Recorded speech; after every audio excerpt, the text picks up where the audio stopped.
본 영상은 LX 한국국토정보공사의 지원을 받아 제작되었습니다.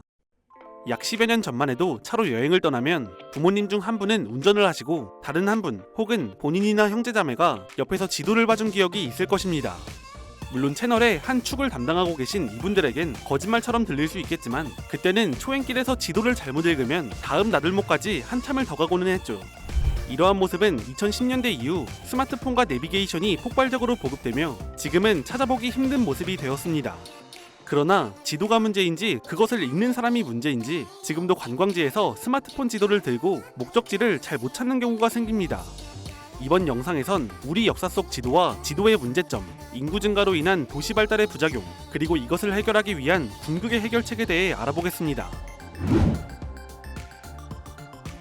지도는 특정 장소의 지형과 위치, 지명 등 여러 정보를 축소하고 요약한 것입니다. 대다수의 인간은 오랜 옛날부터 현대까지 낯선 길을 찾아가며 특정 지점까지 도달하는 일이 쉽지 않았고 이때 지도는 필수품과 같은 것이었죠. 지도는 표현하기에 따라 작은 마을이나 도시의 정보를 다룬 것부터 국가 전체의 지형을 담은 것, 세계 각국의 정보를 담은 것까지 그 종류가 다양해 사람들의 길잡이 역할을 했습니다. 이러한 지도의 존재는 중앙정부에 있어서 길잡이, 그 이상의 의미가 있었습니다. 지도를 통해 자국의 지리를 자세히 파악하고 각종 요충지를 확실하게 장악하는 것이 국가 발전에 큰 도움이 되었기 때문이죠. 특히 전시 상황처럼 비상시국에 성능 좋은 지도를 갖고 있다는 것은 전략적으로 엄청난 우위에서 전쟁을 시작하는 것과 같았습니다. 이 때문에 자국의 자세한 지리 정보가 담긴 지도는 해당 국가의 군사기밀 중 하나였고 지도의 유출은 심각한 위협이었습니다.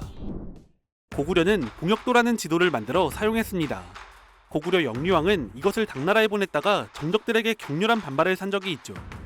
고려시대인 1148년엔 이심, 지지용 등 몇몇 사람이 송나라 사람들과 결탁해 고려의 지도를 송나라에 넘기려고 했는데 덜미가 잡혀 모두 처형되었습니다. 이외에도 신라는 기존의 지도를 참고해 신라 구주연 총도를 제작했고 고려와 조선은 각각 필요한 상황에 맞춰 지도를 제작했습니다. 이 중에 우리에게 가장 유명한 것은 조선시대에 만들어진 김정호의 대동여 지도인데 16만 분의 1의 축적으로 지형, 교통, 취락과 산줄기, 물줄기 등을 자세히 표시했습니다. 여담으로 김정호가 대동여 지도를 만들 때 홀로 전국을 답사하며 만들었다는 유명한 오해가 있는데요.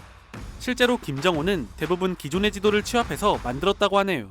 조선시대에 홀로 이산저산을 오르면 매우 높은 확률로 호랑이에게 잡혀가니 주의해야 합니다. 이어서 개화기인 1899년부턴 우리나라 최초의 현대식 지도인 대한전도가 발간되었고 1909년부턴 지형도와 일명 땅의 주민등록제도인 지적제도를 반영한 지적도 등 근대지도 제작에 착수했지만 한일 강제병합으로 완수하지 못했습니다. 지적제도는 일제강점기부터 한반도에서 쓰이며 현대 우리나라의 주요 토지제도 중 하나로 자리잡았습니다.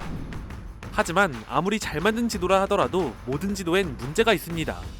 지도는 근본적으로 3차원의 현실을 2차원의 평면에 묘사한 것으로 주어진 평면의 면적은 묘사하고자 하는 현실 공간에 비하면 턱없이 작았죠.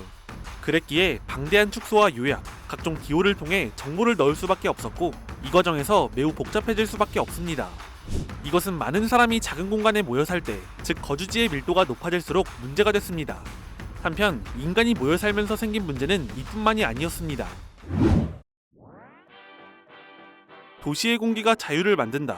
중고등학교에서 세계사를 배울 때 한 번쯤 들어봤을 만한 이 말은 중세 유럽의 도시에 대한 관습법을 표현하는 말이면서 동시에 도시의 빠른 성장과 높은 인구 밀도의 원동력이 되는 말이기도 했습니다. 많은 사람들은 자유와 경제적 풍요를 찾아 도시로 몰려왔고 이 덕분에 도시는 빠르게 성장할 수 있었죠. 이후 19세기엔 산업혁명을 거치면서 인구와 경제력이 폭발적으로 성장했는데 이것은 다시 도시의 급격한 성장으로 이어졌습니다. 도시는 과거보다 더 거대해졌고 그만큼 더 복잡해졌습니다. 그러나 급성장을 감당하기 위해 정밀하고 세심한 고려가 부족한 상태에서 각종 개발이 진행되었고 이는 점차 도시의 수많은 문제를 불러왔습니다. 도시는 절대 무한한 공간이 아닙니다. 도로와 상하수도, 교통, 학교, 관공서 등 각종 기반시설과 공공시설이 제공할 수 있는 서비스에도 엄연히 한계가 존재했죠. 이 때문에 인구가 지나치게 밀집되면 되려 시민들에게 큰 고통을 주었습니다. 이것은 단순히 공공시설과 서비스 문제가 아니라 환경 문제, 토지 이용 효율성 저하 등 사회적 비용의 증가도 불러왔습니다. 우리나라에서 이러한 문제점을 쉽게 발견할 수 있는 도시는 서울과 부산이 있는데요. 서울 종로의 경우 일제강점기와 6.25 전쟁을 거치며 난개발 문제가 커졌고 지도만 봐도 굉장히 복잡한 것을 알 수 있습니다.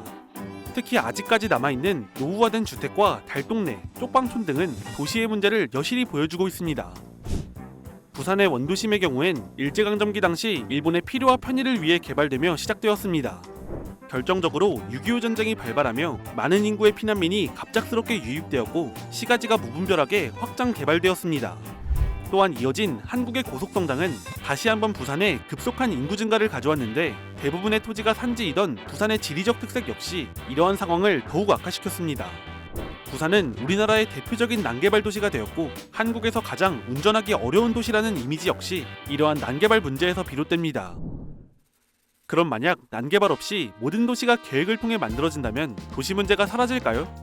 여러 문제를 해결할 수 있겠지만 그렇다 하더라도 오늘날의 대도시들을 보면 원활하게 운영하는 것은 쉽지 않을 것입니다. 도시의 각종 인프라 시설은 점점 노후화되고 도시 계획을 했다 하더라도 인구수나 연령, 산업의 변화, 자연재해 등 여러 변수가 존재하기 때문에 복잡한 문제는 계속해서 발생합니다. 과거보다 더욱 거대해지고 복잡해진 도시에서 문제의 원인을 정확히 찾아내는 것은 점점 어려워집니다. 즉 도시는 만들어졌다고 끝이 아니라 운영되는 동안 매우 세심한 정비가 필요합니다. 오늘날 세계 각국의 대도시들은 엄청난 비용을 사용하며 도시를 세밀하게 관리하고 있습니다. 그렇다면 앞에서 봤던 지도와 도시 발전에서 나타나는 각종 문제에 대한 해결책은 없을까요? 당연히 존재합니다. 기술은 나날이 발전하기 마련이고 이것은 도시개발과 관리에 대한 새로운 해결책을 만들어냈죠. 바로 디지털 트윈이란 해결책입니다. 디지털 트윈은 쉽게 말해 현실과 똑같은 도시를 가상세계에 구현하고 여러가지 시뮬레이션을 할 수 있는 쌍둥이 도시입니다. 예를 들어 영화 매트릭스 속 네오가 살던 세상이나 실제 도시 배경의 게임을 생각하면 조금 더 이해가 될 것입니다. 영화 매트릭스 속 세상과 현실의 디지털 트윈과 다른 점은 현실의 디지털 트윈은 실제 현실 세계의 데이터를 가상 세계에 담아놓았다고 생각하시면 됩니다. 이러한 디지털 트윈은 2002년 미국 마이클 그리브스 박사에 의해 제안되었는데 인공지능, 확장현실 기술, 컴퓨터 기술 등 각종 기술과 결합하여 이처럼 도시 개발에 적용되기 시작했습니다. 디지털 트윈은 도시의 관리에 커다란 이점이 될 수 있습니다. 도시를 시뮬레이션화해 도시에 존재하는 여러 문제를 즉각적으로 인지할 수 있고 심지어 도시를 확장하거나 새로 계획할 때 설계 단계에서 미리 문제를 방지할 수 있습니다. 난개발을 막고 최적의 교통환경을 조성해 교통체증 등 시민의 불편을 최소화할 수도 있으며 더욱 세밀한 3차원 공간의 지도로 활용할 수 있죠. 미국과 EU, 영국, 중국, 싱가포르 등 세계 각국에선 디지털 트윈을 각자 당면한 사회 문제 해결에 적용하려고 하는데요. 그 범위가 교통혼잡, 범죄 예방, 기후변화 대응, 공공서비스 개선, 친환경 발전 효율 개선 등 방대한 분야에서 사용되고 있습니다. 물론 국내에서도 이미 디지털 트윈을 활용하고자 하는 시도가 진행되고 있습니다. LX 한국국토정보공사가 위치한 전주에서 처음 시작되었는데요. 디지털 트윈을 통해서 도시개발, 탄소 배출 관리, 실내 화재 시뮬레이션, 하천 수위 모니터링, 부동산 입지 분석, 바람길 분석, 토지 인허가를 위한 공간 분석 등 정말 광범위한 분야에서 디지털 트윈을 활용하고 있습니다.